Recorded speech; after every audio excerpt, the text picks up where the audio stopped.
Buenas noches, la paz del Señor. Vamos a pasar un tiempo estudiando la palabra de Dios, prosiguiendo en la clase 4 con el curso de soteriología. Hoy vamos a trabajar los temas que llevan como título la seguridad de la salvación y la glorificación del creyente. Para esto nos vamos a introducir en una base bíblica. Un saludo muy especial a todos mis alumnos y alumnos que estamos estudiando la palabra de Dios ya hace un buen tiempo. Y también a todos los que nos siguen a través de las redes y en vivo. Vamos a abrir nuestras Biblias en el libro de Hebreos, capítulo 5. Esa va a ser nuestra base de doctrina para esta noche. Hebreos capítulo 5, y vamos a leer del versículo número 7 al versículo número 9. La palabra de Dios se lee así.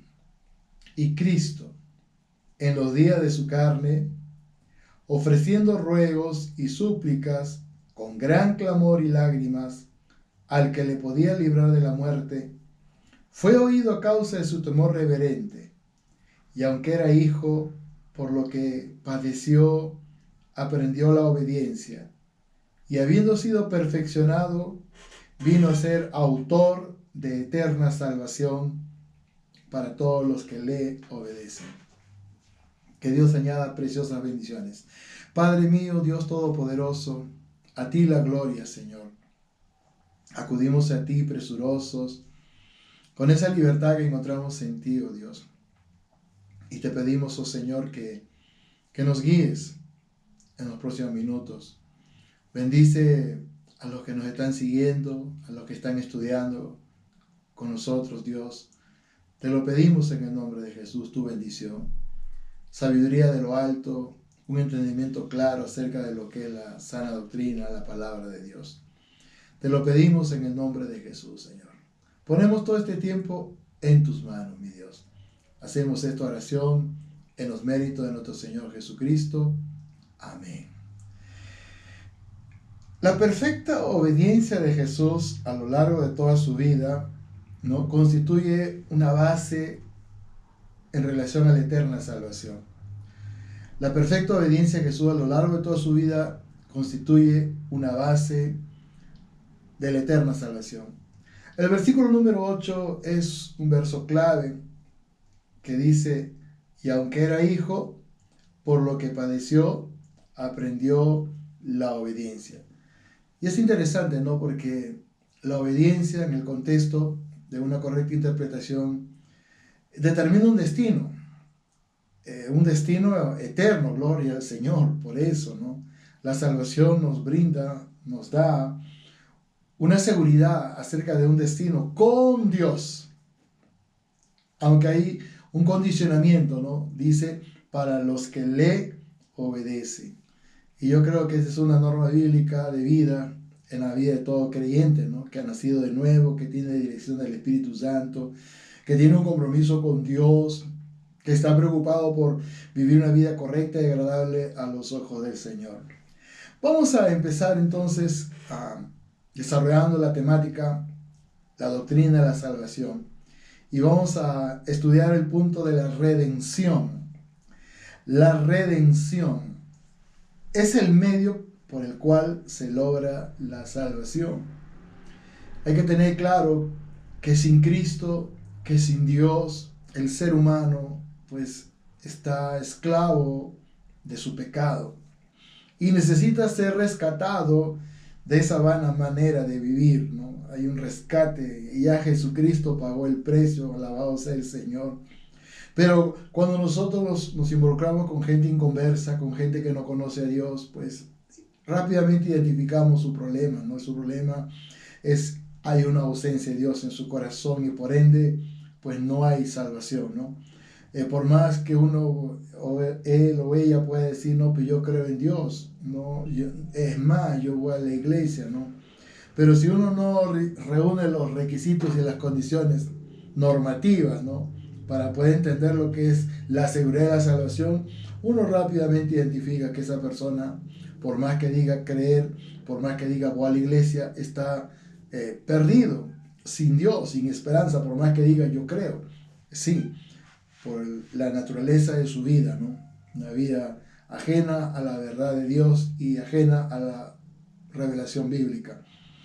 Entonces la redención es el medio por el cual se logra la salvación.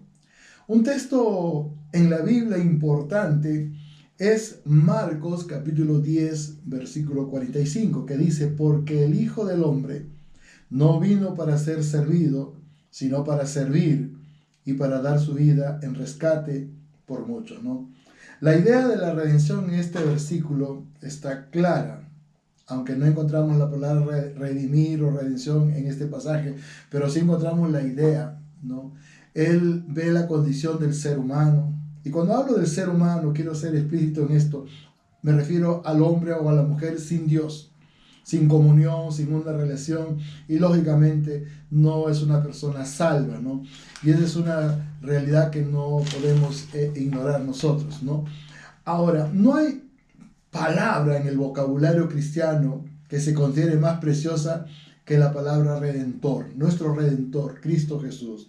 Porque aún más que la palabra salvador, ¿no? Porque cuando hablamos de redentor, hablamos de nuestro Dios rescatando a la persona, al ser humano, de su condición de vida sin Dios, ¿no? Quizás la marca del pecado es evidente, es así, ¿no? Sin Dios. A los hijos de Dios, ¿no? Nos ha otorgado ese regalo, ¿no? Digo, ese privilegio, nos ha conseguido nuestro Redentor, ¿no? La salvación ha sido adquirida, no, bueno, pagó el precio nuestro Señor, ¿no? Un costo bastante alto, ¿no? Porque el Señor se dio a sí mismo por nuestros pecados para librarnos de ellos. Por eso Jesús dijo en San Juan capítulo 8, versículo 32, conoceré la verdad y la verdad os hará libres, ¿no? En el contexto, los religiosos de la época se escandalizaron, ¿no? Nosotros somos hijos de Abraham, ¿no? Y como dices tú, seréis libres, ¿no? Como diciendo, no, tú estás equivocado, ¿no? A lo que Jesús respondió, no, no, el que hace pecado, esclavo es del pecado. Y esa es la realidad que quizás muchos ignoran, ¿no? Y viven su vida ajena a la verdad del Señor. Pero traemos buenas noticias, ¿no? Este mensaje es un mensaje de cambio, de transformación, aunque ahora nosotros estamos estudiando la palabra, preparándonos, ¿no? Para poder comprender la realidad que muchos viven sin Dios. En el libro de Gálatas capítulo 4, versículo 5, dice, para que redimiese a los que están bajo la ley, a fin de que recibiésemos la adopción de hijos. La redención está disponible para todos. Algo que podemos afirmar con total seguridad, que nuestro Señor no murió por algunos, Él murió por todos. Aunque lo triste es poder entender lo siguiente, ¿no? Que no todos son salvos y que no todos van a alcanzar la salvación. No porque Dios no quiera o no puede, no, sino porque muchas veces el ser humano va a rechazar a Dios. El ser humano sin Dios, digo, no va a entender, no va a comprender, ¿no? O se va a escudar en su religión, ¿no? Yo tengo mi religión, ¿no? Y no va a entender, no va a comprender y lamentablemente se va a permanecer en una condición de condenación eterna. Así como hay salvación eterna, hay condenación eterna. Pero Dios en su gracia y en su infinita misericordia ha provisto la salvación para todos aquellos que lo reciban.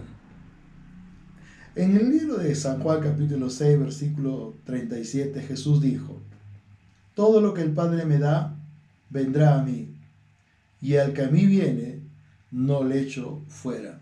Si bien es cierto, la salvación es un regalo de Dios, es una bendición de Dios, el poder tener la seguridad de la salvación, ¿no? El poder entender y comprender que en el cielo hay un lugar que nos espera, el poder entender que tenemos comunión con Dios, que podemos hablar con Dios, que podemos tener una intimidad personal a través de la oración con Dios. Quizás hay que reconocer esto, es uno de los grandes privilegios que Dios nos da. Y los que somos salvos lo tenemos claro. Alabado sea el Señor. Tenemos una vida de oración, tenemos comunión con Dios, con la palabra del Señor. Entendemos, comprendemos, ¿no? La visión que Dios nos ha encomendado de poder llevar el mensaje del Señor. Y no solo eso, ¿no? Porque podemos decir, no, yo también predico, ¿no? Pero no, un momentito. Hay que predicar la palabra, es correcto, pero hay que respaldarlo con nuestras propias vidas.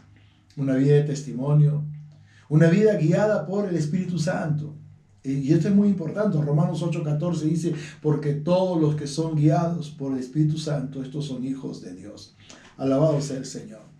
Un segundo aspecto en relación a la seguridad de la salvación está precisamente en ello, la salvación. Quizás para muchos va a ser incomprensible. ¿Salvación de qué? Yo estoy bien así, ¿no? Yo tengo mi religión. No, yo también creo en Dios y muchos se pueden argumentar así, ¿no? Pero cuando son confrontados a la luz de la Escritura, a la luz de la palabra, rápidamente salta el pecado, el gran problema de la humanidad. Ahora, en este sentido, el amor de Dios es tan grande, la gracia de Dios es tan grande que Dios no quiere que uno se pierda. Al contrario, lo que Dios quiere es que todos sean salvos. Por lo menos eso es la idea bíblica que no te encontramos en la palabra del Señor.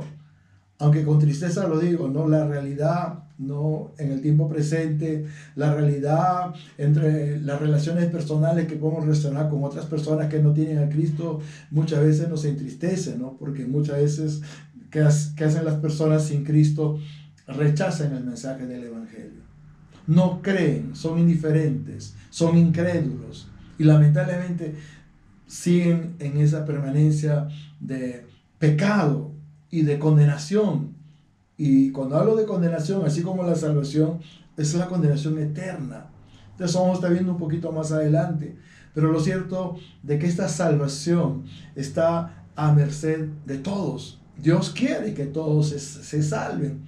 Aunque quiero ser enfático una vez más, ¿no? En realidad no todos se salvan, porque muchos rechazan a Dios, otros dicen, no, yo no creo en Dios. En 1 Timoteo capítulo 2, versículo 4, 1 Timoteo 2, versículo 4, dice la palabra del Señor así.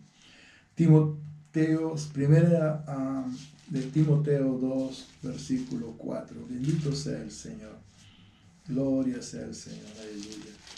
1 Timoteo capítulo 2, versículo 4. Dice así, el cual quiere que todos los hombres, sexo masculino y femenino, se sobreentiende, sean salvos y vengan al conocimiento de la verdad. El cual quiere, dice, que todos los hombres sean salvos, ¿no? Y vengan al conocimiento de la verdad. Dios no hace distinción. La Biblia dice que Dios no hace acepción de personas. Podemos ser diferentes estratos, sí, niveles socioeconómicos, sí, ¿no? Pero para Dios no es así. Para Dios todos somos iguales. Y Dios no murió por algunos, Dios murió por todos. Y la salvación está a merced de todos. Pero este pasaje es clarísimo. Dice, el cual quiere que todos los hombres sean salvos y vengan al conocimiento de la verdad. Quizás muchas personas dicen, no, pero al final de cuentas todos dicen que tienen la verdad, ¿no? Y yo no sé, no entiendo, no comprendo, estoy confundido, ¿no? Todos dicen que tienen la verdad, o esta religión la verdad, tiene la verdad, esta otra religión tiene la verdad, todos tienen la verdad. Y yo me hago una pregunta, ¿no? ¿Esa verdad de la cual tú hablas coincide con un nombre? Y ese nombre es Jesucristo. Si coincide con el nombre de Jesucristo, no te hagas problemas. Esa es la verdad. ¿Por qué? Porque la Biblia así lo enseña. San Juan capítulo 14, versículo 6, Jesús dijo, yo soy el camino, la verdad y la vida. Nadie vendrá al Padre si no es por mí. Y esta verdad es una verdad que libera, es una verdad que transforma. Porque cuando Dios viene a nuestras vidas, cuando Jesucristo entra en nuestros corazones, cuando somos embestidos, ¿no?, del Espíritu Santo, en esa guianza preciosa, nuestra vida cambia. Somos transformados. Alabado sea el Señor. A una vida diferente, a una vida nueva. Gloria sea al Señor. Segunda de Pedro, capítulo 3, versículo 9. Segunda de Pedro, capítulo 3, verso 9, dice así. El Señor no retarda su promesa, según algunos la tienen por tardanza, sino que es paciente para con nosotros, no queriendo que ninguno perezca, sino que todos procedan al arrepentimiento. Y esta palabra, el arrepentimiento, es clave en la salvación. Porque nosotros no podemos hablar de una persona que se considera salva ¿no? Que es salvo si no está arrepentido, ¿no? Y ha tomado su decisión reconociendo su condición. ¿Cuál? Pecador. Y se ha arrepentido, y muchas veces con un dolor intenso en el corazón por la forma que vivió, y le dice al Señor: Señor, perdóname. Dios, perdóname. Dios, ten misericordia de mí. Siento un dolor tan grande en mi corazón por la vida que he llevado, oh Dios. Estoy arrepentido. Y cuando eso sucede, pues el perdón de Dios llega. Primera de Juan 1:9 dice que si confesamos nuestros pecados, Él es fiel y justo para perdonar nuestros pecados y apartarnos de toda maldad. El perdón llega a la vida del ser humano. Y es un perdón liberador. Es un perdón que quita una carga tan pesada, porque el pecado es un peso que agobia, que aturde, que atormenta, que nuble, que entenebrece la vida y la mente de una persona. Por eso vamos a encontrar tanta indiferencia, por eso vamos a encontrar tanta necedad.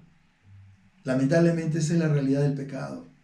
Pero en medio de todo esto, esta doctrina maravillosa de la salvación. Nuestro Señor Jesucristo nunca rechazará a nadie que venga de verdad a Él, que muestre un genuino y verdadero arrepentimiento. Cuando hay un genuino y verdadero arrepentimiento, hay cambio, hay transformación. Nos convertimos automáticamente, como dice en 2 Corintios 5:17, en nuevas criaturas, en nuevas personas. Nuestra vida es transformada.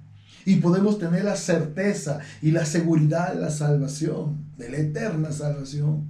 Porque vemos ese cambio, esa transformación que es evidente. Aquellas cosas que eran ataduras, que eran maldiciones en nuestras vidas, desaparecen. Ese es el milagro de la salvación. Y lo que Dios quiere es que tú puedas tener esa certeza, seguridad.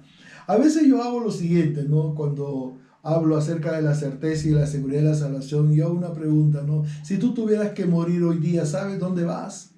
Porque el que está seguro de su salvación sabe que hay un lugar en el cielo. Y por cierto, hay un lugar en el cielo. Jesús dijo en San Juan 14, en los 3 primeros versículos, ¿no? En la casa de mi Padre, verso 2, muchas moradas hay.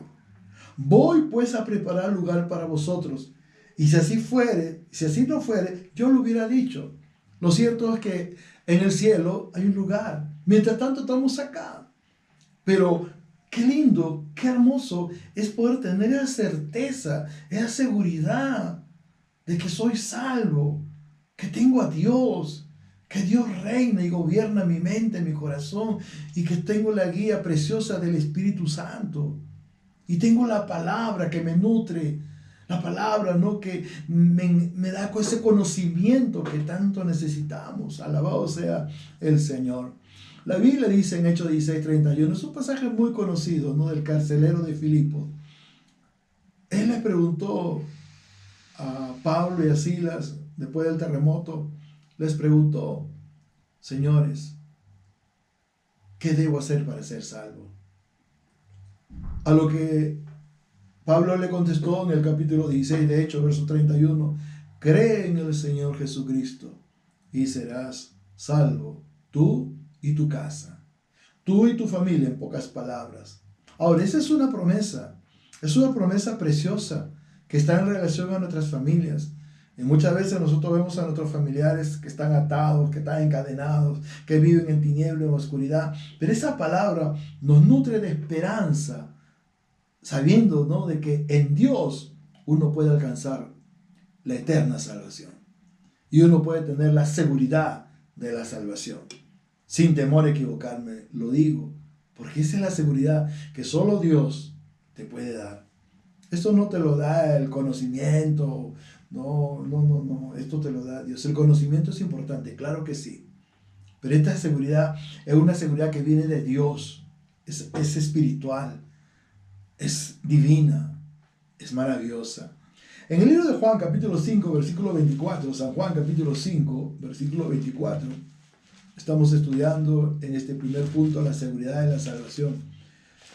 Y en San Juan, capítulo 5, bendito sea el Señor, versículo 24, la Escritura dice así: de cierto os digo, el que oye mi palabra, es importante, y cree en el que me envió, tiene vida eterna. No dice, existe la posibilidad, no, claro, lógicamente para esto tú tienes que estar seguro, ¿no?, que tú has dado en el proceso todos los pasos, te has arrepentido de todo tu corazón, has nacido para Dios, tienes dirección del Señor, hay temor, reverencia en tu corazón por el Señor, tienes un compromiso con Dios y con su palabra.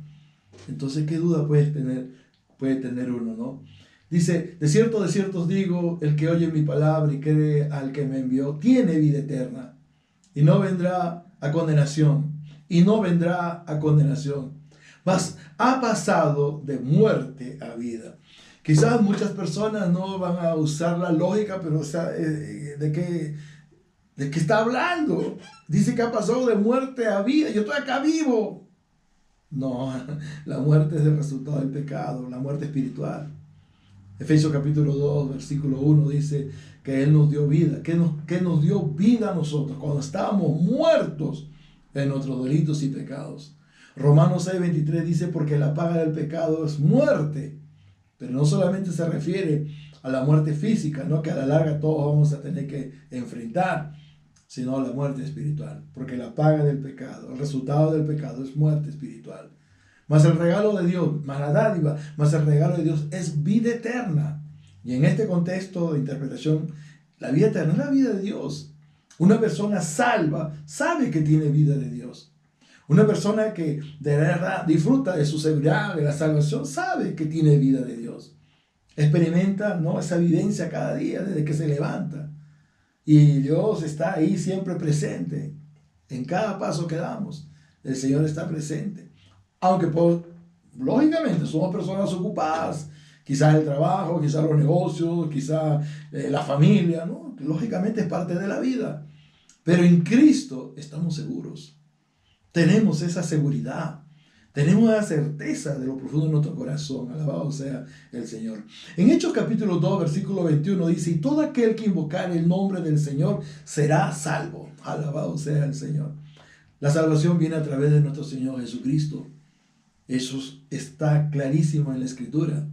Y son muchos los textos que nos confirman que es así. No, muchos piensan, no, yo me he ganado el cielo, yo soy una persona buena, soy una persona generosa, yo soy una persona muy colaboradora, ¿no? Yo siempre estoy colaborando y óigame, todo eso está correcto, todo eso está bien. Pero si tú estás pensando que tú vas a ser salvo y que tienes derecho al cielo porque eres buenito, porque eres generoso, porque eres caritativo, te equivocaste. La salvación no es por obras. La salvación es por la fe que nosotros ponemos en nuestro Señor Jesucristo. Pero lógicamente, ese es un paso dentro del proceso, porque el primer punto clave es el arrepentimiento. Pero tiene que ser un arrepentimiento genuino, verdadero. Y como resultado de ese arrepentimiento, esa confesión de pecado y de aceptar a Jesús, de recibir a Jesús, tú naces para Dios. Tú naces para Dios, nacemos para Dios. Eso es conocido como el nuevo nacimiento. De eso vamos a hablar un poquito más adelante. Hablando de la seguridad de la salvación. La seguridad de la salvación es un privilegio de nosotros los cristianos, que hemos mostrado a Dios un arrepentimiento verdadero. Y quiero ser enfático. Un arrepentimiento verdadero. Cuando hay un arrepentimiento verdadero, hay cambio, hay transformación, hay comunión con Dios. Hay un compromiso genuino y verdadero con Dios. Y nos desvivimos por hacer cosas, agradar a Dios. Alabado sea el Señor. En Hechos capítulo 17, versículo 30, dice, pero Dios, habiendo pasado por alto los tiempos de esta ignorancia, ahora manda a todos los hombres, sexo masculino y femenino, se sobreentiende, en todo lugar, que se arrepientan. Así de simple. ¿Por qué murió Jesús? ¿Por nada? No, Él allanó el camino a la salvación. Él pagó el precio en esa cruz. Él llevó la culpabilidad de toda la humanidad, de todos. Pero es a través de Jesús que nosotros somos salvos. Es a través de la fe que nosotros ponemos en nuestro Señor Jesucristo que nosotros somos salvos. Y cuando la salvación viene a nosotros, viene la seguridad de la salvación. En el libro de Mateo capítulo 4, versículo 17, Mateo 4, versículo 17, alabanzas al Señor. Mateo 4, 17, la Escritura dice así, bendito sea el Señor. Mateo 4, 17, dice, desde entonces comenzó Jesús a predicar y a decir, arrepentíos, porque el reino de los cielos se ha acercado. Arrepentíos. El arrepentimiento es el punto de partida. No podemos hablar de salvación si no estás arrepentido. Y cuando hay arrepentimiento hay cambio, hay transformación. Ya no eres la misma persona. Se cumple lo que 2 Corintios 5, 17 dice, y de modo que si alguno está en Cristo, nueva criatura es. Las cosas viejas pasaron y aquí todas son hechas nuevas. O sea, hay un cambio y una transformación evidente. En Lucas capítulo 5, versículo 32, Lucas capítulo 5, versículo 32. Bendito sea el Señor. Lucas capítulo 5, versículo 32. Dice, son palabras literalmente del Señor Jesucristo. No he venido a llamar a justos, sino a pecadores al arrepentimiento. La palabra justo es la palabra contraria a pecador. Cuando uno se arrepiente, cuando uno recibe a Cristo, Dios hace justicia. Estábamos condenados a una eternidad sin Dios. Lago de fuego nos espera un infierno. Pero ya no. Dios, que llevó la culpabilidad de toda la humanidad, nos dice, no, tú has confesado tu condición como pecador, tú me has recibido a mí como Dios y Salvador, ahora yo hago justicia. Y esa condenación eterna, ¿no? Por eso dice en Colosenses capítulo 2, anulando el acta de los decretos que había contra nosotros. Ese acta de decretos decía, condenado a una eternidad sin Dios. Pero Dios en su gracia y en su infinita misericordia interviene soberanamente a nuestras vidas. Él es un caballero, toca la puerta de nuestro corazón, nos hace ver nuestra condición y nos allana el camino para decidir caminar con Dios, ser de Cristo. Alabado sea el Señor. Arrepentimiento es importantísimo. La palabra arrepentimiento viene de un vocablo, en el Nuevo Testamento, de un vocablo griego que es la palabra metanoia, que significa volver a Dios, volver a Dios. Y Dios está esperando eso, ¿no? Que tú puedas mirar a Dios y tú puedas reconocer tu condición y volver a Él, a su regazo, a su comunión. Aunque para muchos de nosotros quizás esto en algún momento pues no sabíamos, no conocíamos, éramos ignorantes. Pero cuando escuchamos la palabra del Señor, cuando escuchamos el mensaje de Dios, cuando fuimos confrontados con nuestra propia realidad pecaminosa que nos condenaba eternamente, gloria al Señor, tuvimos que tomar una decisión en Cristo, en Dios, para poder lograr esa salvación eterna. Hablando de la condenación, yo quisiera leer en el libro de San Juan capítulo 3, versículos 16 hacia adelante, para poder detenerme en el punto de la condenación. San Juan capítulo 3, versículo 16. Vamos a leer hasta el verso 19. Porque de tal manera amó Dios al mundo, que ha dado su Hijo unigénito, para que todo aquel que en Él cree no se pierda, mas tenga vida eterna, vida de Dios. Porque no envió Dios a su Hijo al mundo para condenar al mundo, sino para que el mundo sea salvo por Él. El que en Él cree no es condenado, pero el que no cree ya ha sido condenado, porque no ha creído en el nombre del unigénito Hijo de Dios. Y esta es la condenación, que la luz vino al mundo, y los hombres amaron más las tinieblas que la luz, porque sus obras eran malas. Y esta es la condenación, que la luz vino al mundo. Más adelante en el capítulo 8, versículo 12, Jesús dijo, yo soy la luz de este mundo. El que me sigue no andará en tinieblas, sino que tendrá la luz de la vida. Y esa luz resplandeciente es la luz del cambio, de la transformación, es la luz de la comunión con Dios, es la luz que nos lleva, ¿no?, a poder asumir compromisos con Dios, como el que estamos nosotros desarrollando en este conocimiento, en este estudio, en esta preparación, porque nos preparamos para servir al Señor. Queremos servir a Dios con excelencia. Y el conocimiento en verdad es determinante para poder dar a Dios lo que Él se merece, ¿no? Entonces es muy importante.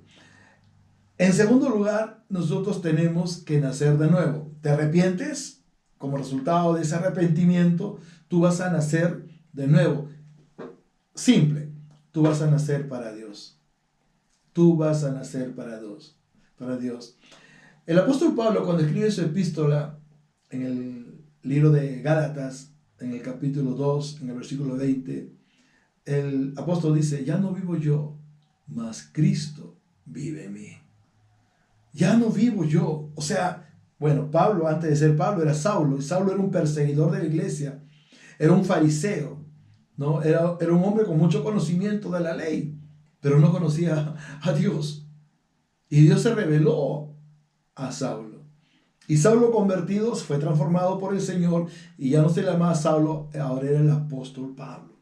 Ya no vivo yo, mas Cristo vive en mí. Alabado sea el Señor. Eso habla de un nacer. Eso habla de haber sido engendrado por el Señor, como dice San Juan capítulo 1, versículos 12 y 13, que es importantísimo entender. Mas a todos los que le recibieron, ¿a quién? A Cristo Jesús en nuestros corazones. A los que creen en su nombre, porque la salvación es por fe, les dio la potestad, es decir, el derecho de ser hechos hijos de Dios, los cuales no son engendrados de sangre, ni de voluntad de carne, ni de voluntad de varón, sino de Dios. Es decir, es un nacimiento espiritual, 100% espiritual. En el libro de Juan, capítulo 3, versículo 7, Jesús le dice a Nicodemo, que era un religioso, era un hombre importante que se acercó a Dios con muchas inquietudes. Y Jesús le dijo a Nicodemo, en el versículo 7 de Juan capítulo 3, no te maravilles de que te dije, os es necesario nacer de nuevo. Y este nacimiento es clave para poder entender lo que significa el cristianismo. El verdadero cristianismo, porque hay muchas personas, ¿no?, que dicen, no, yo soy cristiano. Y si eres cristiano, ¿por qué te emborrachas? Y si eres cristiano, ¿por qué vives de esa forma? Y si eres cristiano, ¿por qué hablas groserías y esto y el otro? No quiero generalizar en ese sentido, pero eso es religiosidad. Y la religión siempre va a buscar, ¿no?, aparentar, ¿no? Es una práctica y metáfora del ser humano mediante la cual él intenta llegar a Dios, intenta conocer a Dios, pero la religión no provoca eso. La religión no provoca un nuevo nacimiento, no provoca un compromiso con Dios, no provoca consagración en la vida de una persona, no provoca ese compromiso que uno tiene para con la palabra, con el estudio, con la enseñanza, con la predicación, con la evangelización. No provoca, ¿no? Y si lo hace entre comillas, humanamente hablando. Y siempre va a incidir en una actitud de pecado. Alabado sea el Señor. Sí, es así. Tenemos que nacer de nuevo. Este nacimiento es 100% espiritual. Por último, viviremos en la plenitud de la vida de Dios, la cual produce cambio y transformación. En 1 de Juan, capítulo 5, quiero leer con ustedes del versículo 11 al versículo 13. Acá hay una enseñanza muy interesante. 1 de Juan capítulo 5, del versículo 11 hasta el versículo 13. Dice así: y este es el testimonio que Dios nos ha dado, vida eterna, y esta vida está en su Hijo. El que tiene al Hijo de Dios, tiene la vida. El que no tiene al Hijo de Dios, no tiene la vida. Estas cosas os he escrito a vosotros que creéis en el nombre del Hijo de Dios, para que sepáis que tenéis vida eterna y para que creáis en el nombre del Hijo de Dios. Vamos a sacar 3 enseñanzas de estos textos. Del versículo 11 sacamos la siguiente enseñanza. ¿Qué ha hecho Dios? Nos ha dado vida eterna. Pero esta vida eterna viene como resultado de tu compromiso que tú asumes con Dios. Esta vida eterna no viene por emoción o por un sentimentalismo, o por obras, ¿no?, como muchos piensan que se ganaron el cielo. No. esta vida eterna viene como resultado de ese compromiso que tú y yo asumimos con Dios, que tú y yo hemos asumido con Dios. Entonces la vida eterna se convierte en una realidad. San Juan capítulo 3, verso 16 dice, no, de tal manera amó Dios al mundo, que dio a su unigénito Hijo para que todo aquel que en Él crea no se pierda, mas tenga vida eterna. Entonces, en este pasaje, este es el testimonio de Dios. Dice que Él nos ha dado vida eterna. ¿Qué tenemos nosotros los cristianos que hemos nacido de nuevo, que tenemos dirección del Espíritu Santo, que vivimos una vida de compromiso y de consagración? Vida eterna, la vida de Dios. Sí, la seguridad de la eterna salvación que tiene que ver con lo eterno, pero también esa vida preciosa, ¿no? Como la que yo puedo compartir en este momento, estudiando, enseñando, alabado sea el Señor. Para mí es un privilegio. En segundo lugar, y esto es elemental, esta vida que viene de Dios está en Cristo. Versículo 12 dice, el que tiene al Hijo tiene la vida.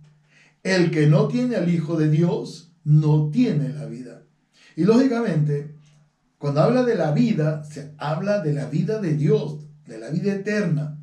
Cuando dice el Hijo de Dios en la persona de nuestro Señor Jesucristo, la salvación viene a través de Él. Uno de los pasajes más emblemáticos en este sentido, ¿no?, que avisora un futuro, es San Juan 14:6. Jesús dijo, yo soy el camino, la verdad y la vida. Nadie viene al Padre si no es por mí. Entonces, si nosotros queremos verdaderamente tener esa vida, pues esa vida está en Cristo. Tú tienes que aceptar a Cristo en tu corazón. Tú tienes que reconocerlo como tu Señor, como tu Dios, como tu único y suficiente Salvador. Alabado sea el Señor, es decir, mostrando un genuino y verdadero arrepentimiento. El nuevo nacimiento va a ser algo inmediato y tú vas a ver, ¿no?, esa fuerza, ese poder, esa autoridad, ese vigor que Dios empieza a darte. ¿Para qué? Para vencer el pecado. Ya el pecado queda sin poder. Ya el pecado no se enseñorea en nuestras vidas. Alabado sea el Señor. Por eso uno cambia. Uno deja los vicios. Uno deja la mala vida. Porque hay cambio. El cambio es evidente. Y por último, Dios quiere, ¿no?, en este sentido, Dios quiere que tengamos la seguridad de la eterna salvación. Versículo 13.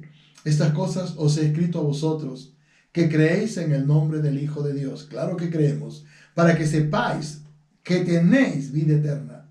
Y para que creáis en el nombre del Hijo de Dios. Para que sepáis que tenéis vida eterna. Eso es lo que tenemos.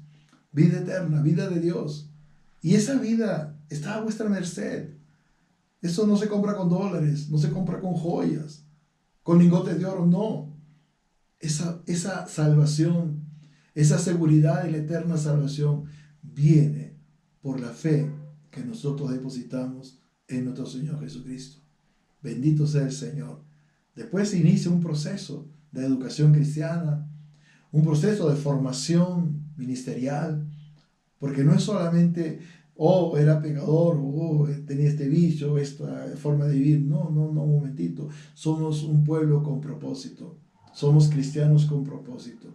Y si bien es cierto que Jesús nos da libertad, nos libra de los vicios, de la malicia, del sensualismo de este mundo, pero lo hace con un propósito. Y una de las cosas que Dios quiere que tú y yo podamos entender, que en sus manos nosotros somos instrumentos de su gloria, que en sus manos nosotros somos útiles para Él. Y esa es parte de la seguridad de la salvación. No es solamente decir tengo un lugar en el cielo, no.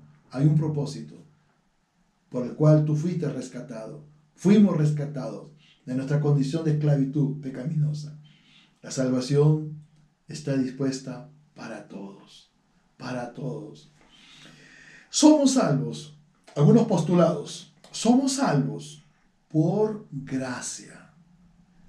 Efesios capítulo 2, versículo 8. Efesios capítulo 2, versículo 8. Dice así. Porque por gracia, ¿qué significa la palabra gracia? Favor inmerecido. ¿Merecíamos eso? No, el pecado nos hacía inmerecedores de esa gracia. Pero Él pagó el precio en la cruz del Calvario. Y la gracia viene inmediatamente cuando tú despiertas tu corazón a Él, cuando tú reconoces delante de Dios, aleluya, delante de Él, tu condición, ¿cuál? Pecador. Y Él provee, ¿no?, la solución a tu problemática. Y nos hace ver que hay algo que tenemos que hacer, que se llama arrepentimiento. Alabado sea el Señor. Porque por gracia sois salvos por medio de la fe. Y esto no de vosotros, pues es don de Dios. En segundo lugar, no somos salvos. Y quiero ser enfático porque muchos piensan que sí. No somos salvos por obras. Aunque fuimos, dice, y lo vamos a ver en este momento, que fuimos creados para buenas obras. Pero las obras no salvan al ser humano. Si las obras salvaran, entonces ¿para qué murió Cristo? Sí, lógico pensar así, porque tenemos revelación del Señor. No somos salvos por obras. Verso 9 del capítulo 2 de Efesios dice así: no por obras, para que nadie se gloríe. Entonces no seré generoso, bueno, ya pues creo ya, pero no voy a ser generoso, no voy a ser amable, no voy a ser cariñoso, no voy a ser dadivoso. No, un momentito, eso no te he enseñado. La Biblia dice en el verso 10, porque somos hechura suya, creados en Cristo Jesús, somos nueva criatura, una nueva persona, nueva vida, creados en Cristo Jesús para buenas obras, las cuales Dios preparó de antemano para que anduviésemos en ellas. Quizás muchos no llegan al conocimiento de la verdad, llegan al conocimiento de Dios con generosidad que han cultivado desde su niñez, con un buen léxico, una buena conducta, ¿no?, que ha sido el resultado del trabajar en la familia, pero de pronto fueron confrontados con su realidad. ¿Cuál? Pecadores, necesitados de la salvación. Y qué lindo, ¿no?, cuando uno toma la decisión y le dice a Dios: Señor, ¿sabes qué? Acá estoy. Quiero reconocer que soy un pecador. Perdóname, Dios. Lamentablemente el ser humano nace con el pecado, con esa naturaleza, con esa inclinación a hacer lo malo, lamentablemente.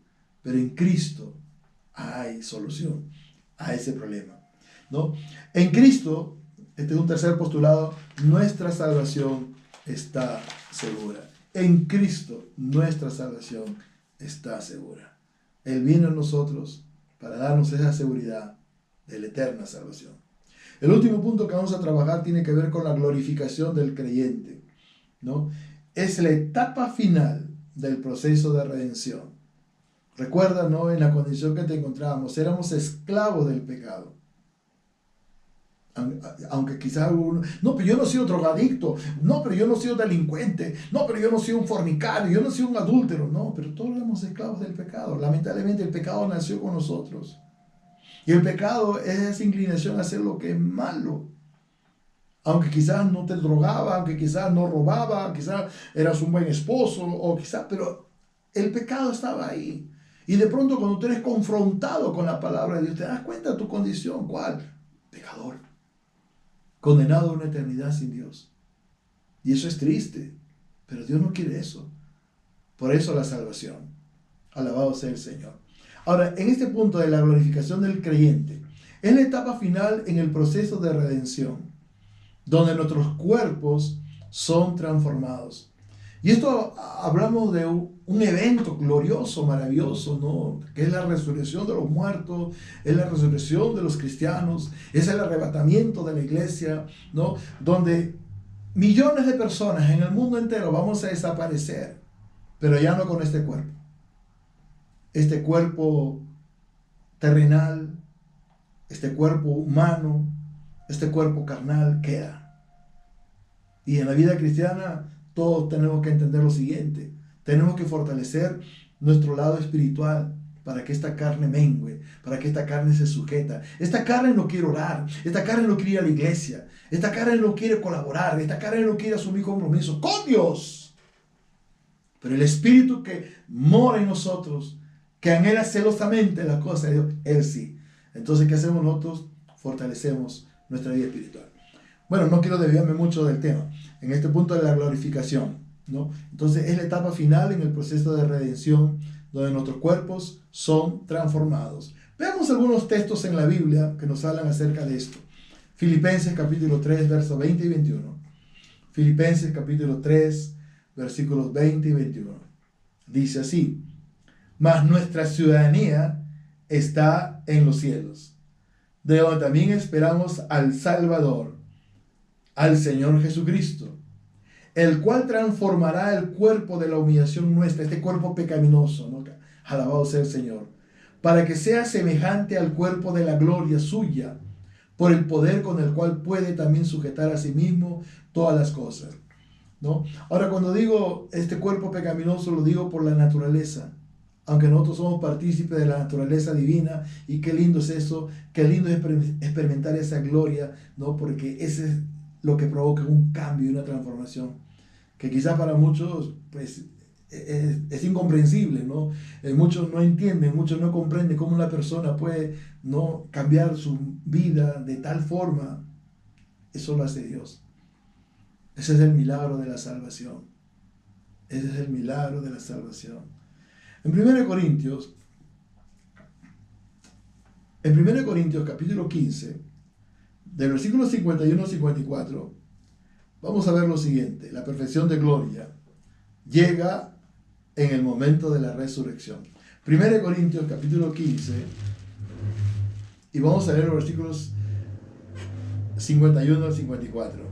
Dice así: He aquí, os digo un misterio. Estamos en el punto de la glorificación del creyente. He aquí, os digo un misterio. No todos dormiremos. La palabra dormir en este contexto habla de las personas que están descansando en el reposo de Dios, o sea, personas que murieron en Cristo. He aquí os digo un misterio, no todos dormiremos, pero todos seremos transformados.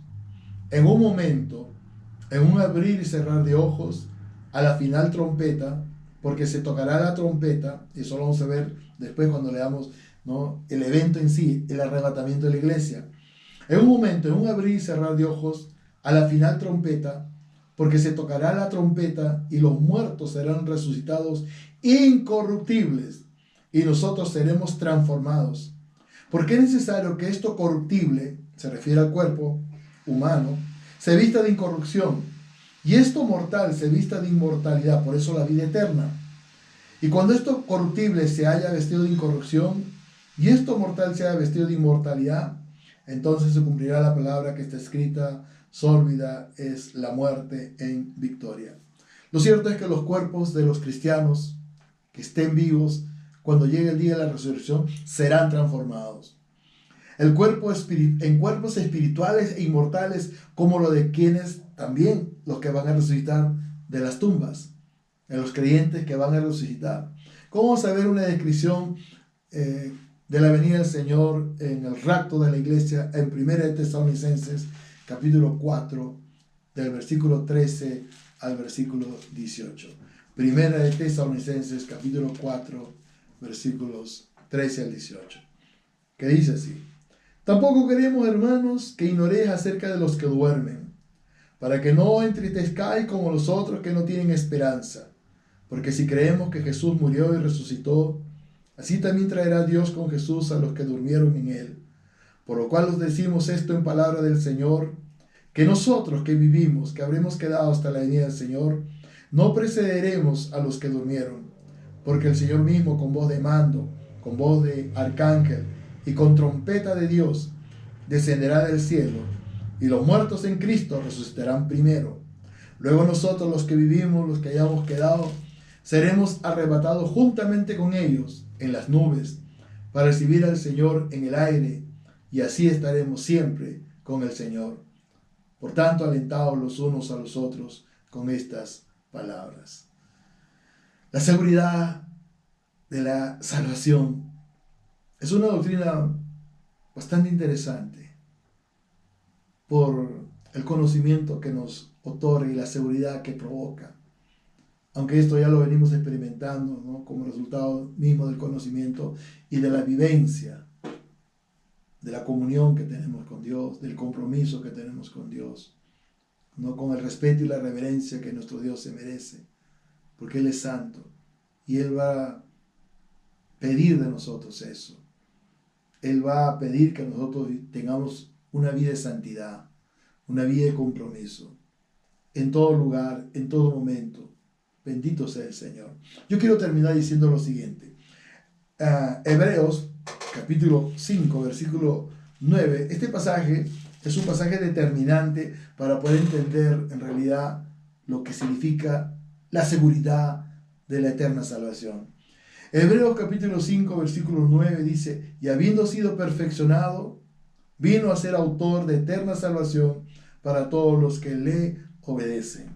En la obediencia está la bendición. Y si hay algo que Dios espera de nosotros, es eso, que podamos obedecer sus principios, sus normas, sus leyes, sus mandatos, y que podamos tener ese compromiso con Dios como resultado de esa obediencia y tener esa seguridad de la eterna salvación. Quiero terminar diciéndole lo siguiente. En Cristo estamos seguros. Estamos en sus manos. En Cristo estamos seguros. Que Dios añada bendición a tu vida en esta noche. Y si no eres salvo, si no tienes la seguridad de la eterna salvación, pues hoy es el día de salvación para ti. Y quizás te preguntes, ¿no? ¿Pero qué tengo que hacer, predicador? Entrégale tu vida a Cristo. Reconócelo como tu Dios único y suficiente Salvador. Nada más, sí, pero antes déjame ayudarte, porque tú tienes que hacer una oración de arrepentimiento primero, donde nosotros hemos reconocido y tú vas a reconocer que eres pecador. Pero la gracia de Dios te va a envolver, el perdón de Dios te va a fortalecer y tú vas a tener un gozo y una alegría indescriptible, preciosa.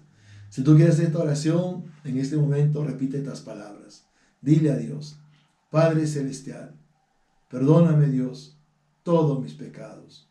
Señor Jesús, entra en mi corazón. Yo te acepto y te recibo como mi Dios único y suficiente Salvador. Te agradezco por esta oportunidad que tú me das, Señor. Siento dolor por la vida que he llevado, pero también siento liberación, libertad, gozo y alegría por la vida que recibo ahora de parte tuya, mi Dios, en el nombre de Jesús. Amén. Quiero seguir orando por ti, quiero bendecirte en esta noche. Aleluya. Padre, gracias, Señor. Bendice a mis alumnas, a mis alumnos, Dios mío. Bendice a mis hermanas y a mis hermanos, Señor. Señor amado, si hay alguien que tomó su decisión por Cristo en esta noche, la Biblia dice que en el cielo hay gozo, hay alegría, porque cuando un pecador se arrepiente, hay gozo, hay alegría en el cielo, Señor amado. Yo te agradezco, Señor amado, porque éramos conocidos como pecadores, ahora somos justicia de Dios a tus ojos y caminamos contigo, Padre Celestial. Aleluya. Gracias, Señor. Tenemos paz para contigo por medio de nuestro Señor Jesucristo. Y te damos gracias, Padre Celestial. Hacemos esta oración en el nombre de Jesús. Amén y amén. Bueno, salgo todos los días martes. Por esta vez, este próximo martes no voy a estar acá por razones de viaje. Voy a estar viajando, ¿no? Y vamos a tener un break de una semana. Después vamos a regresar ya para poder terminar con esta temática de soterología. Sus oraciones, que Dios me los bendiga. Un saludo a todos mis hermanas y hermanos que nos siguen de diferentes lugares. A mis alumnos y alumnos, que Dios me los bendiga, sigan esforzándose. Y si tú tienes interés y tú quieres recibir las enseñanzas, ¿no? Y toda la normativa de seguimiento para poder ayudarte en tu crecimiento espiritual, solamente llámame o escríbeme, y todo esto es gratuito, ¿no? O sea que nosotros no cobramos, que no hay una inscripción o una mensualidad, no. Nosotros servimos al Señor, somos siervos del Señor y queremos colaborar con tu crecimiento espiritual. Un saludo muy especial en este día, ¿no? a mi esposa Victoria, que mañana va a estar cumpliendo años, mañana es su cumpleaños, y que Dios me la bendiga. Le digo a mi esposa que le quiero y le amo mucho. Dios les bendiga. Buenas noches, bendiciones, bendiciones. Y no se olviden suscribirse a mi canal de YouTube. Suscríbanse. De esa forma vas a estar apoyando este ministerio y vas a tener total libertad para poder tener todas las enseñanzas que nosotros tenemos. También en Spotify, también nos puedes seguir. Bendito sea el Señor. Y salimos también en vivo a través de Facebook Live. Saludo muy especial a mis hermanas y hermanos acá en la Iglesia Misión Internacional Casa de Oración de Arequipa. Que Dios me los bendiga. Buenas noches.